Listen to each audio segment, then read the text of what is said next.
Hello everyone, welcome to lecture number 2 on capacitance। तो पिछले class में हमने कैपेसिटेंस स्टार्ट किया था। तो याद होगा मैंने बताया था कि डिफरेंट बॉडी के चलते हम लोग कैपेसिटर के बारे में देख रहे थे।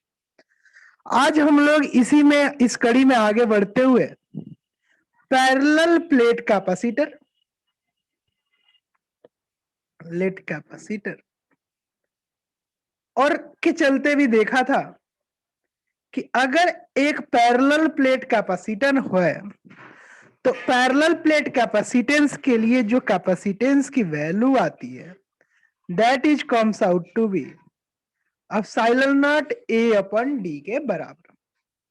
तो पैरेलल प्लेट के चलते जो कैपेसिटेंस की वैल्यू आई थी that is epsilon not a by D.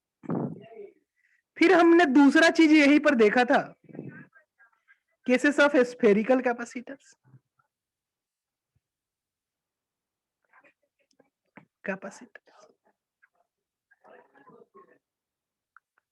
तो इसमें मैंने बताया था कि अगर अपने पास एक स्फेरिकल कैपेसिटर्स है जिसकी रेडियस आर है, यहां बेसिकली हमने कैपेसिटेंस लिया था, इसके बीच की सेपरेशन डिस्टेंस डी लिया था, एरिया ऑफ प्लेट को ए दिखाया था।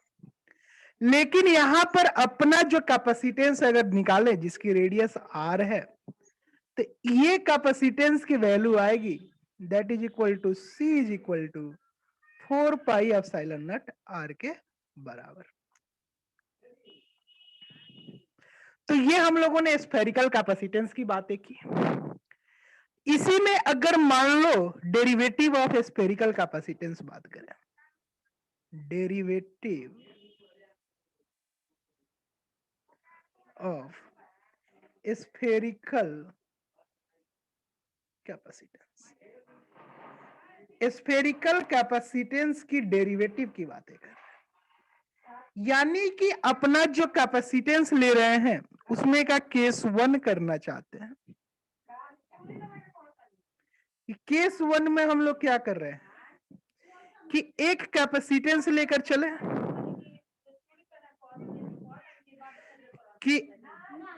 कि यहां पर जो कैपेसिटेंस ले रहा है इसका जो आउटर सरफेस है वो ग्राउंडेड है जिसका रेडियस ए है और आउटर रेडियस बी है।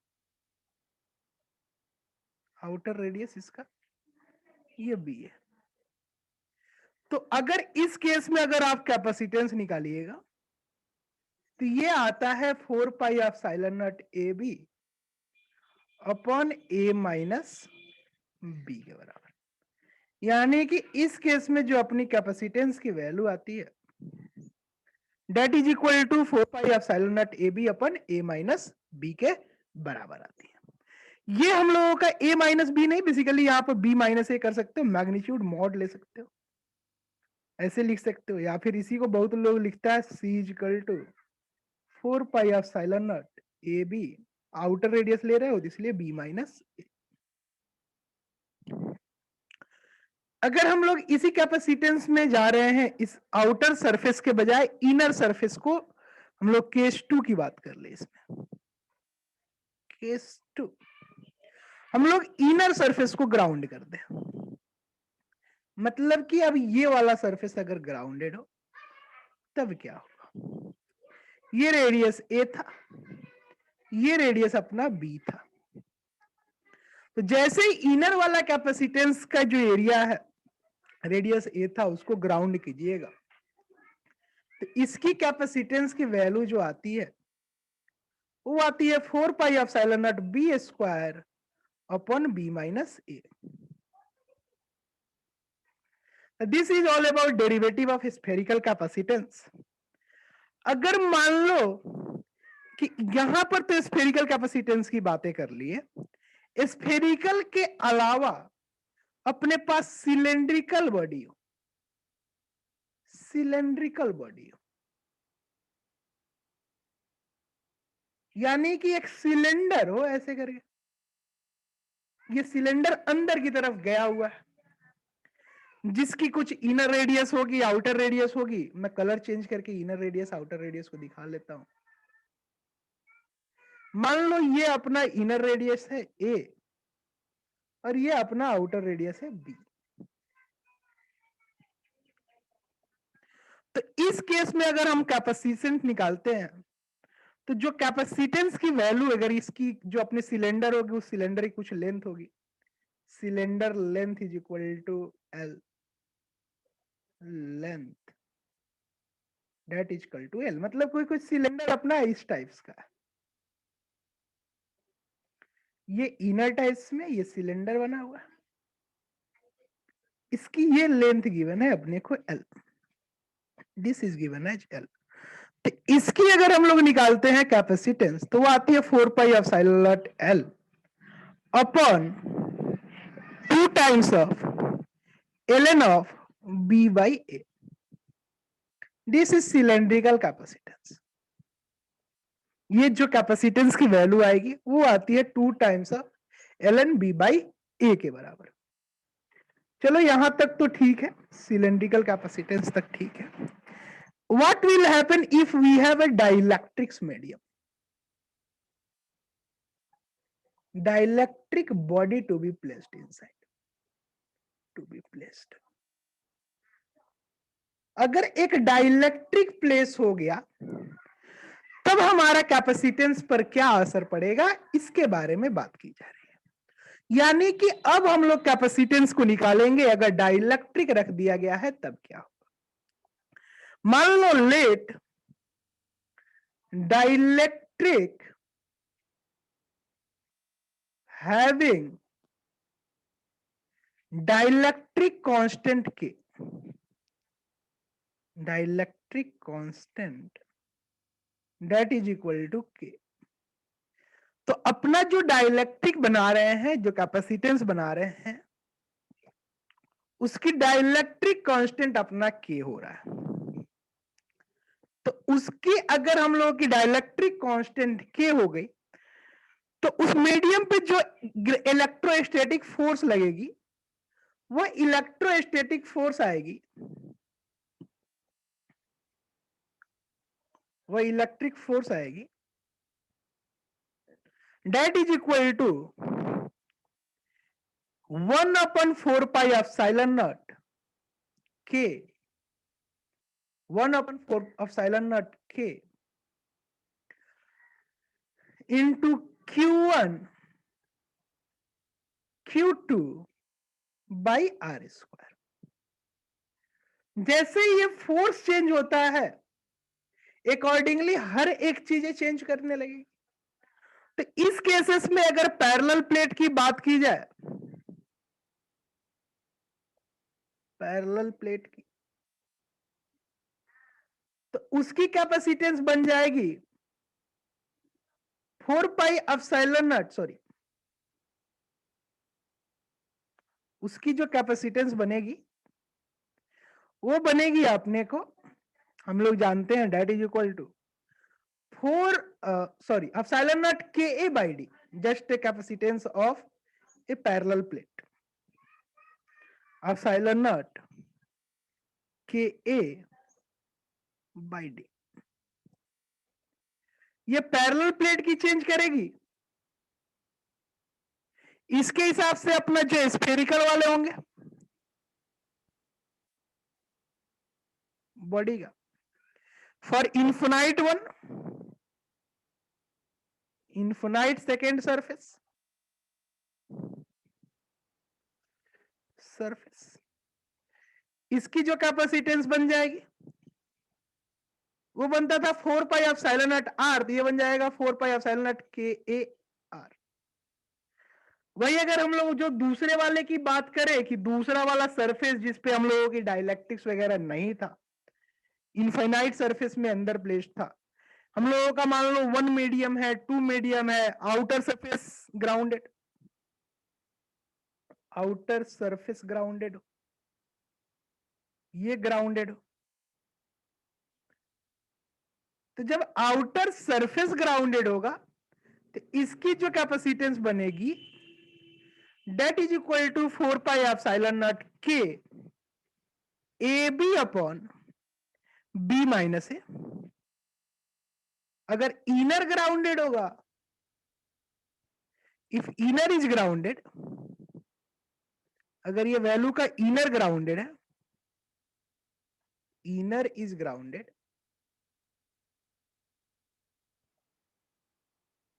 तो इस केस में अपनी जो कैपेसिटेंस बनेगी that will be simply 4 pi epsilon not B square upon B minus A के बराबर टाइम्स के। ये डाइलेक्ट्रिक जुड़ जाएगा। फॉर सिलेंडर भी वैसे ही चेंज करेगा, and for cylinder it will change like 4 pi epsilon not के L upon 2 times of ln of b by a, providing everything to be same। तो इस तरीके से अपना जो बॉडी है उस बॉडी का कैपेसिटेंस वगैरह चेंज कर जाएगी। एक क्वेश्चन हम लोग ले रहे हैं, थोड़ा ध्यान दीजिएगा। एक पैरेलल प्लेट कैपेसिटेंस है, एक पैरेलल प्लेट कैपेसिटेंस है, प्लेट कैपेसिटेंस है जिसका उसमें अपने को दिया हुआ है कि इसका जो चीजें है वो एयर फील्ड है, जिसका डिस्टेंस दिया है 1 millimetre apart. It's plate it is 1 millimetre apart, it's plate is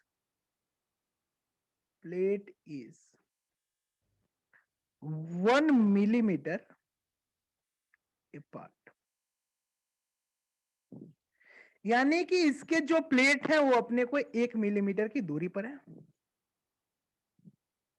metre apart है। और ये भी दिया है कि एरिया क्या हो, क्वेश्चन पूछ रहा है what should be area, B A, so that capacitance की जो वैल्यू आ जाए वो कैपेसिटेंस की वैल्यू अपनी बदल के 0.5 पिको फैरेड हो जाए, पिको फैरेड हो जाए, पिको फैरेड बन जाए। यही निकालना है कि कैपेसिटेंस की वैल्यू चेंज हो जाए, ये 0.5 पिको फैरेड हो जाए। यार तुमको मालूम है कि C is equal to epsilon not A by D. जब एयर फील्ड है तो epsilon not is simply epsilon not. A given है अपने को चाहिए क्या, डी निकाल दिया हुआ है। अपने को चाहिए क्या, तो यहां पर तुमको पूछ रहा है ए पूछ रहा है, तो ए की वैल्यू क्या बन जाएगी, D times of C upon epsilon naught. तो डी दिया हुआ है दैट इज इन मिलीमीटर, तो मीटर में चेंज करेंगे तो 10 to the power -3। Capacitance pico farad में दिया है यानी 0.5 into 10 to the power -2 upon epsilon naught की value 8.85 into 10 to the power -2 है। जब इन सारे वैल्यूज को अगर हम सब्स्टिट्यूट कर दे तो ये वैल्यू बन जाएगी 0.56 into 10 to the power -4 metre square. तो that will be the value of capacitance. तो ये हम लोगों का कैपेसिटेंस के ऐसे बहुत से चीजें देखेंगे एक एक कर कर। उसी तरह हम लोग बात करते हैं energy stored in a capacitance की। Let's talk of energy stored in a capacitance। एक कैपेसिटेंस के अंदर कितनी एनर्जी स्टोर्ड होगी उस एनर्जी की बात कर रहे हैं। तो यार मान लो एक छोटे से हम लोग जो भी कैपेसिटेंस लेंगे तो उस छोटे छोटे चार्जेस को लेकर आ रहे होगे बेसिकली, तो उनके चलते हम लोगों का कुछ पोटेंशियल वगैरह तुम्हारा डेवलप हो रहा होगा। तो we will write this as in the form of कि बेसिकली जो चार्ज लेकर आ रहे हो, चार्ज के चलते अपने को कुछ वर्क दिखेगा। तो we have let assume we are taking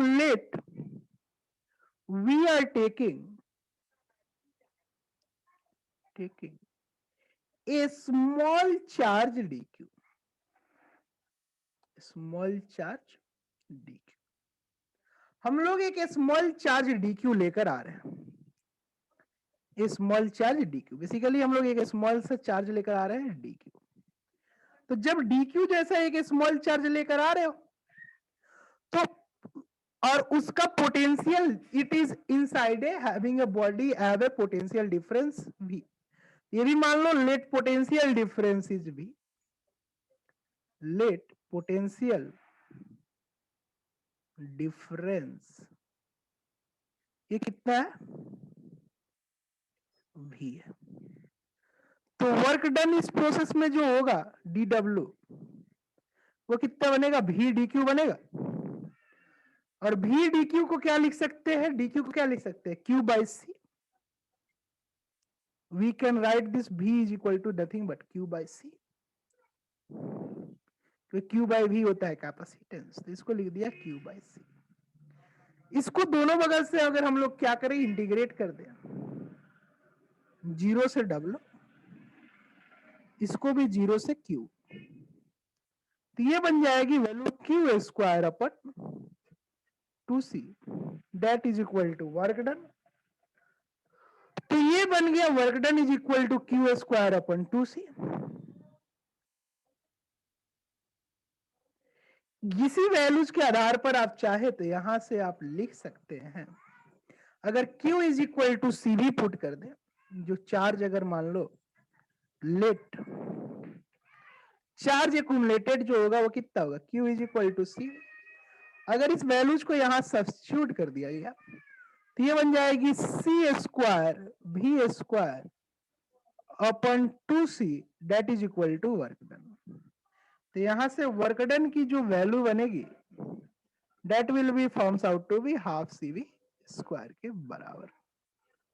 work done कितनी बन जाएगी हाफ सी वी स्क्वायर, और जो बॉडी के द्वारा वर्क होगा that will be as a storage energy,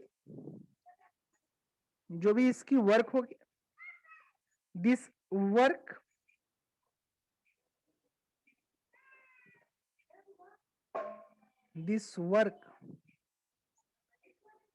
will act as energy storage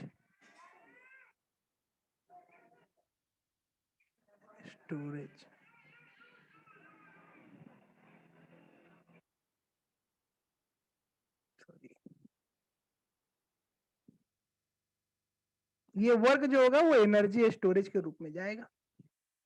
तो अगर हम लोग बोल दे कि ये एनर्जी स्टोरेज के रूप में जा रहा है तो एनर्जी डेंसिटी भी निकाल सकते हो इस केस में, एनर्जी डेंसिटी जिसको लिखते हैं एनर्जी पर यूनिट बोल लो, that is nothing but energy per unit बोल लो। अगर इसको जब निकालेंगे ना तो ये एनर्जी पर यूनिट वैल्यू में आएगी 1/2 of epsilon not E square, where here जो ई जो है E is electric field, E क्या है अपना इलेक्ट्रिक फील्ड, यानी कि ये बॉडी का इलेक्ट्रिक फील्ड है जो हमने दिखाया है, and that is comes out to be 1/2 of epsilon not E square. तो इस केसेस में जो एनर्जी डिसिपेट होगा उसकी बातें कर ली जाए। Basically when we are talking of energy dissipated, energy dissipated